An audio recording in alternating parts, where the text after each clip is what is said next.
प्यारे बच्चों, मैं Sujit Kumar PGT geography government senior secondary school Tohana मंडी।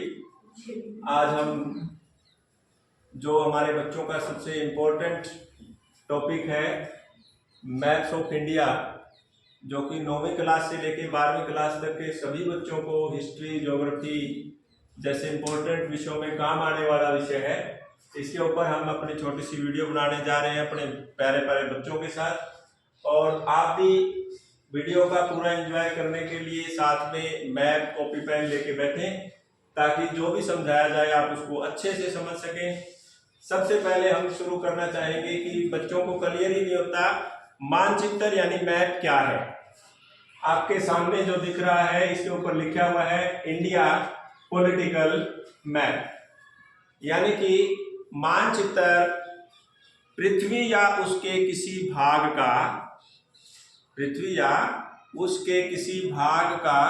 चित्र एक निश्चित मापक या स्केल की सहायता से समतल सतह पर उतारना मानचित्र कहलाता है। पृथ्वी या उसके किसी भाग का चित्र एक निश्चित मापक यानी स्केल की सहायता से सतह पर उतारना मानचित्र कहलाता है। वो सतह आपकी दीवार हो सकती है, वो कागज हो सकता है, कपड़े पे भी मानचित्र बनाए जाते थे।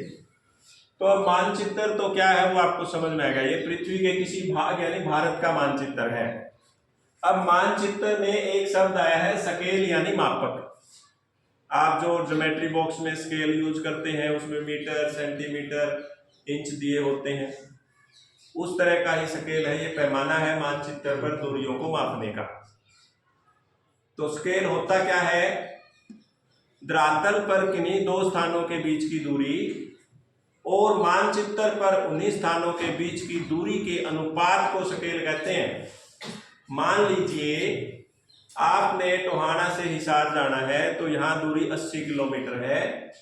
अगर हम उसे मानचित्र पर दर्शाएंगे, हो सकता है हम दिखा रहे हैं कि 1 centimetre is equal to 20 kilometre, तो वहां पे आपका 4 सेंटीमीटर टोहाना और हिसार के बीच की दूरी दिखाई जाएगी। यानी स्केल क्या है, दो स्थानों के बीच की दूरी धरातल पर और उन्हीं स्थानों के बीच की दूरी जो मानचित्र पे है उसका अनुपात जो है स्केल कहलाता है, मापक कहलाता है। इसे RF द्वारा भी रिप्रेजेंट करते हैं, प्रदर्शक भिन्न जिसको कहते हैं। जैसे 1:1,00,000 ऐसा आपको लिखा हुआ मिलता है। ये वैल्यू जितनी बड़ी होगी आपकी स्केल उतनी ही छोटी होगी। रिवर्स रिलेशन है इनमें। ये वैल्यू जितनी 1,00,000 है तो इसका मतलब स्केल छोटी है, 10,000 है तो स्केल बड़ी है। स्केल बड़ी है मतलब आपको उतनी ही जगह में छोटे हरियाणा का मानचित्र अगर इतनी ही जगह में दिखाएंगे तो आपको बड़ा हरियाणा दिखेगा, इसमें छोटा हरियाणा दिख रहा है। ये स्केल का फर्क है, क्योंकि इसमें इंडिया के हिसाब से स्केल इसने सेट कर रखी है 1:1500, जो भी इसमें लिखा हुआ है 44 mm। तो ये RF होती है, इसको मापक कहते हैं। अब तीसरी बात है कि मानचित्र दो प्रकार के होते हैं। पॉलिटिकल यानी कि राजनीतिक मानचित्र जिसमें राज्यों की सीमाएं दी हो, जैसे हरियाणा इसकी सीमा दे रखी है भारत के मानचित्र में, हरियाणा, राजस्थान, उत्तर प्रदेश, ये राजनीतिक मानचित्र है जिसमें हम राज्य राजधानियां दिखाते हैं आमतौर। दूसरे होते हैं फिजिकल मैप, जिनको हम प्राकृतिक मानचित्र कहते हैं, जिसमें अंदर वाली बाउंड्री नहीं होती, आउटर लाइन होती है, जिसमें हम फिजिकल फीचर्स दिखाते हैं, जैसे नदियां हैं, पहाड़, पर्वत श्रेणियां, क्योंकि वो किसी राज्य से बंधे हुए नहीं है। जैसे गंगा नदी है आपकी उत्तराखंड से निकलती हुई उत्तर प्रदेश, बिहार से होते हुए बंगाल और बंगाल की खाड़ी में गिरती है। इसका मतलब वो प्राकृतिक मानचित्र है जिसमें नदियां, पहाड़ दिखाए गए हैं। आपके सामने समस्या ये आती है कि आप इसको सिर्फ 5 नंबर का टॉपिक समझ के इग्नोर कर देते हैं, या आपको मानचित्र में इंटरेस्ट पैदा नहीं किया गया है। हम कोशिश करेंगे कि आपको मानचित्र के अंदर को रोचक तरीके से बताया जाए, ताकि आपको सीखने में आसानी रहे चीजों को, और आप इसको एक डेली रूटीन का काम करके करेंगे तो आपको समझ में आ जाएगा। ये सिर्फ 5 नंबर नहीं है, ये आपके नॉलेज का आधार है। हम आजकल जहाँ भी जाते हैं GPS लगा के चलते हैं रूट्स जानने के लिए, हमें यहाँ से दिल्ली जाना है, वो गूगल हमें लेके जाएगा जीपीएस के माध्यम से कहाँ कहाँ जाना है। तो मानचित्र से ही संभव है। और मानचित्र जब तक हम नहीं सीखेंगे तो हम अपना ये विषय, चाहे इतिहास हो या भूगोल हो, अधूरा है। इसको हम आज थोड़ा सा प्रयास करेंगे सीखने का। इंडिया की स्टेट्स एंड कैपिटल। सबसे पहले आपको ये समझ में आ गया कि मानचित्र क्या है, उसकी स्केल क्या है, और ये दो प्रकार के मानचित्र, यानी यहाँ पॉलिटिकल लिखा हुआ है तो इसका मतलब क्या है, अगर फिजिकल मैप लिखा होता तो उसका मतलब क्या था। इसमें कुछ लाइनें, ये अक्षांश देशांतर है। ये आपकी जो लाइन दे रखी है भारत के बीचों बीच 23.5 डिग्री ईस्ट, 23.5 डिग्री नॉर्थ, इसको हम कहते हैं कर्क रेखा, जो भारत के बीचों बीच दिखाई दे रही है आपको। इस तरह से ये सारे 8, 12, 16, 20, 24, 28 ये सारे अक्षांश रेखाएं दी गई है। हमने पढ़ा था पहले चैप्टर में कि भारत का अक्षांशीय विस्तार 8 डिग्री 4 मिनट से लेके 97 डिग्री 25 मिनट, नहीं 8 डिग्री 4 मिनट से लेके 37 डिग्री 6 मिनट नॉर्थ है। और इसी तरह से ये आपके इस साइड जो दिए हुए हैं ये अक्षांश देशांतरीय विस्तार है, जो 68 डिग्री 7 मिनट से 97 डिग्री 25 मिनट है। आप जानते हैं किसी भी मानचित्र के नॉर्थ होता है, नीचे साउथ होता है, आपके दाईं ओर ईस्ट यानी पूर्व, बाईं ओर वेस्ट यानी पश्चिम होता है। इन दिशाओं का भी हमने ध्यान रखना है। ये कुछ मानचित्र के बेसिक्स हैं। अब हम मानचित्र को, भारत का ही मानचित्र आपके सिलेबस में ज्यादा आता है 9वीं से लेकर 12वीं तक, इतिहास हो या भूगोल। इतिहास में विश्व का मानचित्र भी आता है। आज हम भारत के मानचित्र में राज्य राजधानियों को समझेंगे तो हमारी बहुत सारी समस्याएं हल हो जाएंगी। कोशिश करेंगे एक एक करके समझने की। जैसे पहले नंबर पे हमारा ये राज्य है हिमाचल प्रदेश, जिसकी राजधानी है शिमला। पर्वतीय राज्य है, बर्फ से ढकी हुई चोटियां हैं, सेब यहाँ पे बहुत होता है। अगर उसके हिसाब से देखें तो ग्रामीण जनसंख्या 90% है यहाँ पे, तो सबसे अधिक ग्रामीण जनसंख्या के प्रतिशत वाला राज्य भी है हिमाचल प्रदेश। दूसरा राज्य है हमारा पहाड़ी उत्तरांचल या उत्तराखंड, जिसकी राजधानी है देहरादून। ये भी हमारा महत्वपूर्ण नदियां यहीं से निकलती है, चाहे वो गंगा नदी है, यमुना नदी है। इसी तरह से हिमाचल से भी महत्वपूर्ण नदियां निकलती है, सतलुज है। तीसरा राज्य है पंजाब और चौथा राज्य है हरियाणा। पंजाब और हरियाणा की राजधानी दोनों की चंडीगढ़ है। हमें अपने दिमाग में बिठाना पड़ेगा कि ये नंबर्स इसलिए लिखे हैं ताकि हम ज्यादा इस पे कम से कम लिख करके ज्यादा से ज्यादा चीजें समझ सकें। ये पंजाब हम जानते हैं कृषि प्रधान राज्य है, गेहूं चावल प्रमुख फसलें हैं। हरियाणा भी इसी तरह से कृषि प्रधान राज्य है, यहाँ भी यही प्रमुख फसलें हैं। हरियाणा में अगर सब्जेक्ट की दृष्टि से देखें तो लिंगानुपात बहुत कम है, सबसे कम लिंगानुपात वाला राज्य हरियाणा है। एक एक करके इनके साथ डिस्कस करेंगे हम। 5 नंबर पे उत्तर प्रदेश, जिसकी राजधानी लखनऊ है। उत्तर प्रदेश में ये भी कृषि प्रधान राज्य है, क्योंकि यहाँ पर गंगा यमुना नदियों ने उपजाऊ मैदान का निर्माण किया हुआ है। यहाँ पे भौगोलिक दृष्टि से देखें तो सबसे अधिक जनसंख्या उत्तर प्रदेश में है और सबसे अधिक गेहूं का उत्पादन, गन्ने का उत्पादन उत्तर प्रदेश में होता है। 6 नंबर पे हम राजस्थान, जिसकी राजधानी जयपुर है। ये भारत का सबसे बड़ा राज्य है क्षेत्रफल में। मरुस्थलीय प्रदेश है, थार का मरुस्थल, मरुस्थलीय मृदा अगर ये दिखानी है तो इसी क्षेत्र में हम दिखाएंगे।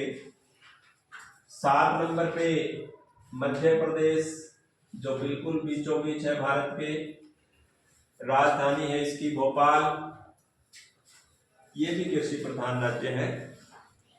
8 नंबर पे गुजरात, राजधानी है गांधीनगर। गुजरात में ऐतिहासिक दृष्टि से भी काफी महत्वपूर्ण रहा है, गांधी जी और सरदार पटेल जी की कर्म भूमि रही है, राष्ट्रीय आंदोलन से जुड़े हुए बहुत सारी चीजें इसमें है। अगर कृषि की दृष्टि से देखें तो काली मिट्टी का प्रदेश है गुजरात। महाराष्ट्र में कपास बहुत अच्छी होती है। 9 नंबर पे महाराष्ट्र है जिसकी राजधानी मुंबई है। महाराष्ट्र गन्ने के उत्पादन में भी दूसरे नंबर पे है, चीनी के उत्पादन में पहले नंबर पे है। बहुत सारी इसकी विशेषताएं हैं। सबसे अधिक नगरीय जनसंख्या यहाँ पे है महाराष्ट्र में। हमारे देश का सबसे बड़ा शहर मुंबई इसकी राजधानी है महाराष्ट्र की। इसके बाद 10 नंबर पे सबसे छोटा राज्य है गोवा, जिसकी राजधानी पणजी है। और इसको हम एमपी भी कहते हैं, इसको गुजरात।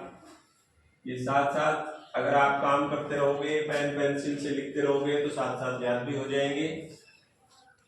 कर्नाटक 11 नंबर पे, जिसकी राजधानी बेंगलोर है, बेंगलुरु आजकल नाम है इसका। ये भी बड़ा इंपॉर्टेंट है खनिजों की दृष्टि से। लोहा, मैग्नीज, कोयले के भंडार यहाँ पे पाए जाते हैं। पठारी प्रदेश है। इसके अलावा सबसे नीचे जो हमारा राज्य है 12 नंबर पे केरल, साक्षरता में नंबर 1, लिंगानुपात में सबसे अच्छा, और प्रमुख रूप से रबड़, कॉफी, नारियल यहाँ की फसलें हैं। इसके साथ ही लगता हुआ है 13 नंबर जिसको हम दे रहे हैं तमिलनाडु, राजधानी है चेन्नई।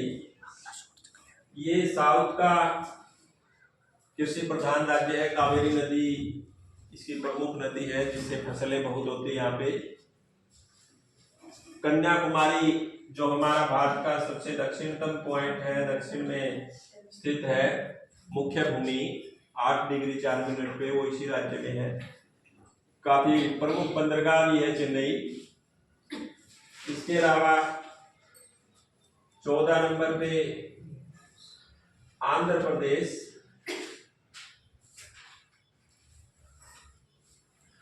जिसकी नई राजधानी बनी है अमरावती। तेलंगाना, हैदराबाद जो पहले आंध्र प्रदेश का हिस्सा होती थी, 15 नंबर पे सबसे नया बना राज्य है तेलंगाना। इसी क्रम में उड़ीसा,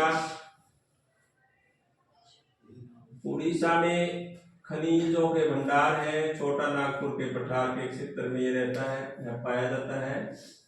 और बहुत यानी पहले नंबर पे है बहुत सारे खनिजों के उत्पादन में उड़ीसा।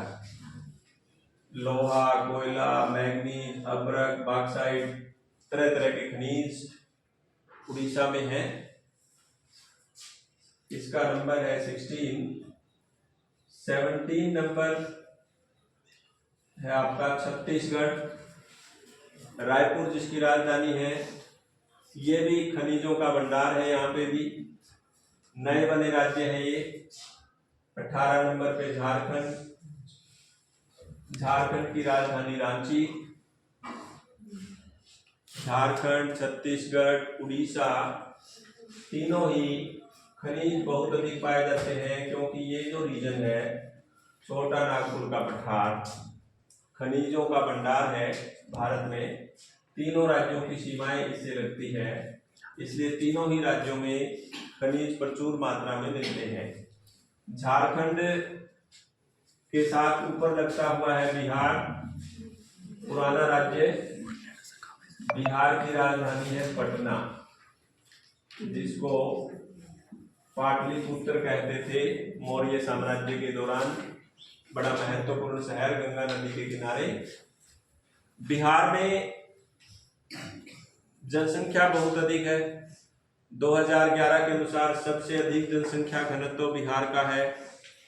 2001 में पश्चिम बंगाल का नंबर था, लेकिन जैसे ही ये नए राज्य बने, झारखंड इससे अलग हुआ, तो ये जनसंख्या घनत्व में भी पहले नंबर पे है और गरीबी में भी पहले नंबर पे है। तो पिछड़ा हुआ राज्य बिहार की राजधानी पटना है। 20 नंबर पे पश्चिम बंगाल, कलकत्ता या कोलकाता जिसकी राजधानी है। शुरू में ये उद्योगों का केंद्र होता था, लेकिन वर्तमान समय में यहाँ पे जो खदानें हैं वो पुरानी पड़ चुकी है। रानीगंज कोयला क्षेत्र जो भारत का सबसे पुराना है, पश्चिम बंगाल में है। उद्योगों का विकास यहाँ काफी हुआ। चावल यहाँ की प्रमुख फसल है। 3 फसलें चावल की ली जाती है, अमन, औस, गौरव के नाम से। ये हम जो मानचित्र में अगर 20 तक हमने अच्छे से कर लिए तो हमारा 80% काम हो जाता है। इसके अलावा और भी राज्य हैं जिनको हम एक एक करके डिस्कस करेंगे आपके साथ। 21 नंबर पे भारत का सबसे कम जनसंख्या वाला राज्य सिक्किम है। आकार में दूसरा नंबर है, क्योंकि आकार में सबसे छोटा गोवा था। 10 नंबर पे जो आया था अपना सिक्किम, सबसे कम जनसंख्या वाला राज्य है। इसी तरह से 22 नंबर अरुणाचल प्रदेश, सबसे नॉर्थ ईस्ट में है। ये सूर्योदय का राज्य है हमारा अरुणाचल। अरुण यानी सूर्य के आंचल में जो है सबसे कम जनसंख्या घनत्व है। यहाँ पे पहाड़ी पर्वतीय क्षेत्र है, तो केवल 17 व्यक्ति प्रति वर्ग किलोमीटर यहाँ पे रहते हैं। सबसे कम जनसंख्या घनत्व अरुणाचल प्रदेश में है, और यहाँ पे बताया था बिहार में सबसे अधिक जनसंख्या घनत्व है। इनको हमने क्रम वाइज याद रखना है ताकि अच्छे से याद हो जाए। 21 नंबर पे सिक्किम, 22 पे आपका अरुणाचल प्रदेश, 23 पे इस क्षेत्र का बहुत ही महत्वपूर्ण राज्य असम, जो ब्रह्मपुत्र घाटी नदी घाटी में बसा हुआ है। दिसपुर इसकी राजधानी है। तेल यहाँ पे पारा तेल का कुआं डिगबोई असम में ही मिला था। अंग्रेजों की सरकार थी उस समय। असम में चाय सबसे ज्यादा होती है, पटसन भी होता है। एक ये जो आप एरिया देख रहे हैं, ये पश्चिम बंगाल का ही भाग है। मेन सारा पश्चिम बंगाल यहाँ रहेगा, लेकिन ये बांग्लादेश के साथ साथ है। यहाँ तक पश्चिम बंगाल है, और इस भाग में चाय बहुत होती है। दार्जिलिंग की चाय दुनिया में प्रसिद्ध है, तो ये यही हमारे दार्जिलिंग पश्चिम बंगाल में है, असम के साथ लगता हुआ क्षेत्र। 24 नंबर पे नागालैंड, 25 पे मणिपुर, नागालैंड की राजधानी कोहिमा, आदिवासी क्षेत्र। मणिपुर, इम्फाल राजधानी है इसकी। एक आपके प्रश्न आता है बार बार, लोकताक झील कौन से राज्य में है? लोकताक झील मणिपुर में है, 11वीं क्लास में भी आता है।